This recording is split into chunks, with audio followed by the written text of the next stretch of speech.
I wouldn't want anyone to go through the type of ordeal that we went through. Your home is supposed to be where you feel safe at, you know. But within a month of moving in, Maddie Harrell and her family began living a nightmare. Their nerves and windows repeatedly shattered by bullets from a bigot's gun. Mr. Apprendi said, look, I don't even know these people.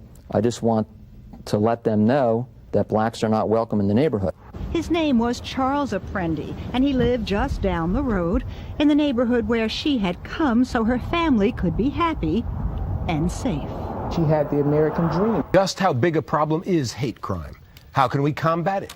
Does New Jersey's hate crimes law go too far? And is the nation's highest court likely to let it stand? We'll ask you this. How widespread are hate crimes in New Jersey? Is this an issue that remains at the forefront? Are we dealing with the remnants of something from the past? And are you concerned about the future? I'm very concerned about the future, particularly in light of what occurred this past summer and what's been going on the past several years throughout the country, particularly this summer with the shootings in Chicago of 6 Jews that were returning from services that were shot because of their faith, because of their religion, the murder of Ricky Birdsong, the coach of Northwestern, because he was African American, the murder of a Methodist Korean entering a church, also in the Midwest. All these occurred in Chicago and the Illinois area this summer, and then the attempted murder of children at a Jewish community center in Los Angeles. And this is an issue in New Jersey, as the Apprendi case indicates, and as the Heralds quite eloquently demonstrated. When you are faced with this type of attack, it goes to the very core of your being. It does not end with the crime itself. How frequent an occurrence are events like the one involving the defendant Apprendi and Maddie Harrell? Too frequent, and we saw that this summer, and they happen here in New Jersey, as the Apprendi case underlines. Sometimes they are very violent. All of them have implied violence, because bigotry by its very nature has an implication of violence.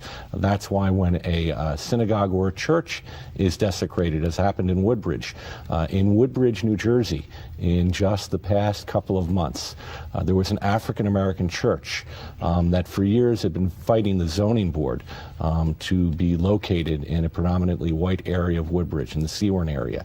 And that church was desecrated with swastikas here in the state of New Jersey in 1999. So this is not ancient history. This type of anti-Semitism, racism, and bigotry are going on today.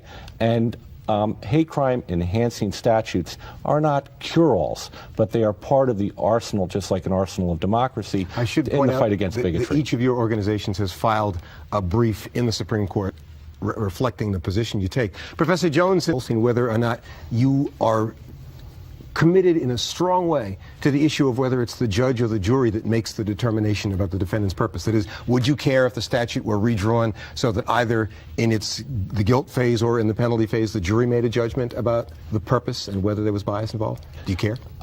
We care in this sense, that we want to maintain the law as it is, and we do not see a constitutional issue under In re Ipsa, because from our perspective, why should a judge not be allowed to increase by 2 years a sentence when judges are given the opportunity right now to increase a penalty from life imprisonment to death? We are now talking about a 2-year increase in the sentence versus a judge having the option right now to sentence somebody to death if there are aggravating factors. We consider if the attack was motivated on the basis of race, as it was clearly in Apprendi, nobody's disputing that, then an extra 2 years, it should be an extra 10 years, quite frankly. Well, let me ask you this, Carol. Let's come back to the heart of it. We're in concurrence, actually, because the Supreme Court has allowed increased penalty enhancement, as I discussed.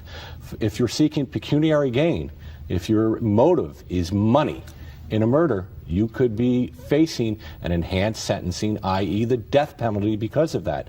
If we are allowing money to be a motive that factors in sentencing, we certainly should allow bias to be factored in, because the history of the world, the history of the United States has demonstrated that when you make decisions on the basis of race, whether it be in criminal or civil matters, for example, from our perspective, hate crime statutes, enhancing statutes, are at least related to employment discrimination statutes. We have decided as a society that the society is better off if a motive is not based on race, religion, immutable characteristics, sexual orientation. And I think that it should apply to the criminal law also, as it already does. There's no... Public Professor Jones? Let me just step in for you. There was a marriage that broke up. There was psychological... And I think it has, and to echo Professor Jones, it has an impact on the individual and individuals who are similarly situated. It has an impact on other African Americans. It has an impact on any minority group that is attacked. And it has an impact on the state and on democracy. By enacting the employment discrimination statutes we have, by enacting the hate crime statutes we have, we're making a statement as a society what we will tolerate and what we will not tolerate. And therefore, it's appropriate for protection of the Harrells and for protection of everybody in the United States to know that if they're going to be attacked because of immutable characteristics, then there's got to be special and additional punishment for the perpetrators of that, because they are attacking not only that minority group, they are attacking the essence of American democracy.